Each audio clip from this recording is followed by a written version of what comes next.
Now, since taking office on Monday, President Donald Trump has made good on his promise to ramp up deportation efforts nationwide. His new executive orders have given immigration and customs enforcement unprecedented power, leaving people in fear of deportation and prompting local government authorities to push back. Michele L has the story.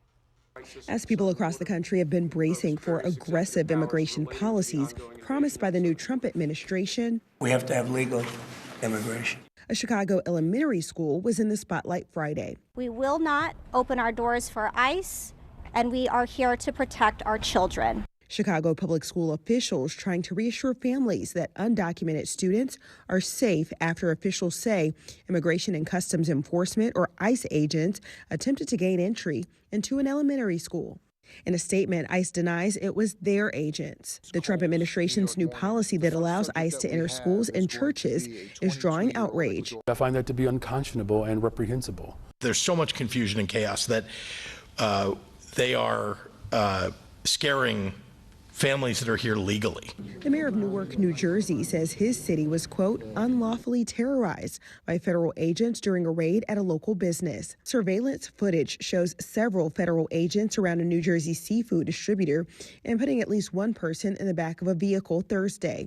Obviously, some ICE agents raided a business in our city without a warrant. We believe that there were 3 people who they say were undocumented that they detained, but they also detained folks that were in fact citizens of this country. Within hours of taking office, President Trump signed a slate of immigration executive orders, including one to try to end birthright citizenship. I'm Michele L reporting. Chicago public school officials later learned the agents were from the U.S. Secret Service. We are told those agents were not allowed into the school and were not permitted to speak to any students or staff members. 7:34, you're taking a live look at the White House this morning. On top of the executive orders related to immigration, President Trump signed a number of other orders throughout the week. He ended DEI programs across the U.S. government. He signed orders to withdraw the U.S. from the Paris Climate Agreement, another to remove the U.S. from the World Health Organization, and an order giving TikTok 75 more days to find a U.S. buyer before it is banned in the States. These new changes are already having an impact. Joining us to talk more about this is Michele Swers, professor of American government at Georgetown University. Good morning to you. Thanks for being with us. Morning. Thanks for having me. A lot to talk about. So much has happened over the last few days. We've seen several of these orders regarding border security, immigration. President Trump, we know, also wants to end birthright citizenship, which we saw quickly be challenged in the courts. He really seems to be testing some of the limits of his presidential power here. Talk about some of the other hurdles that we may see here in the future. Well, in terms of immigration, he's trying to stretch his executive powers as much as possible. He's going to be challenged on some of these things, on using the military for border security, depending on how much of the military he puts down there.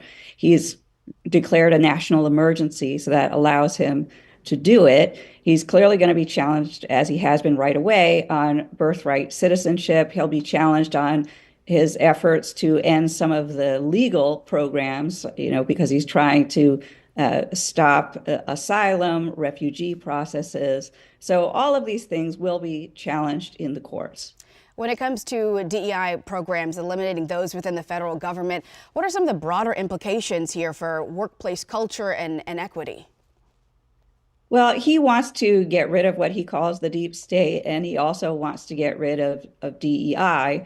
And so some of this is he's asked for people to report on whether other federal workers are still trying to continue DEI under different names. So they're trying to root out those things, and they say that they want equality rather than equity. So we'll see him trying to push that out. And he got rid of an executive order from Lyndon Johnson that was about employment discrimination. So they're really doing everything they can to root it out. And the effort is also to try, and the federal government sets the example for the private sector. And so you're seeing different companies start to roll back their DEI programs as well. Yeah.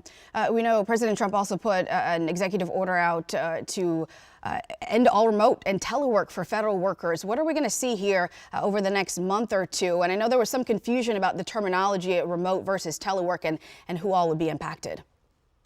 Well, you'll see challenges to that also because a lot of federal workers are part of unions, and if it's in their contract, then that's going to be challenged.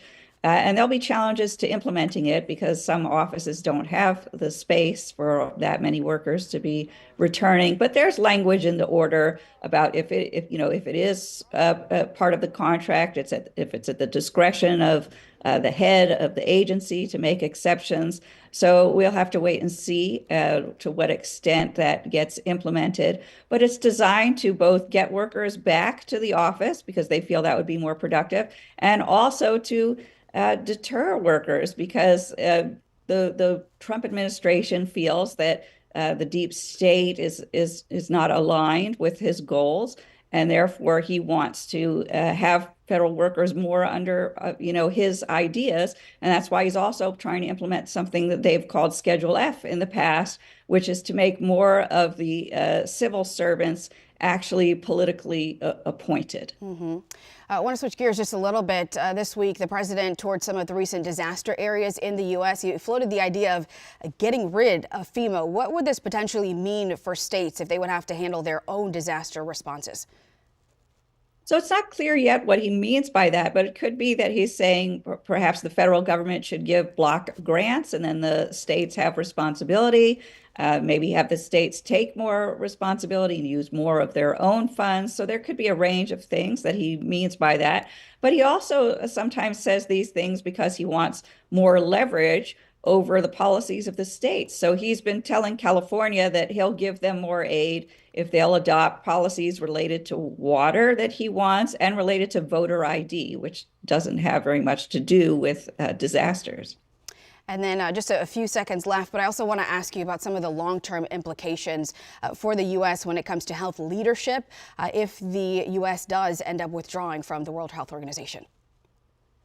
Well, that would be a problem for World Health leadership if we withdraw from that organization.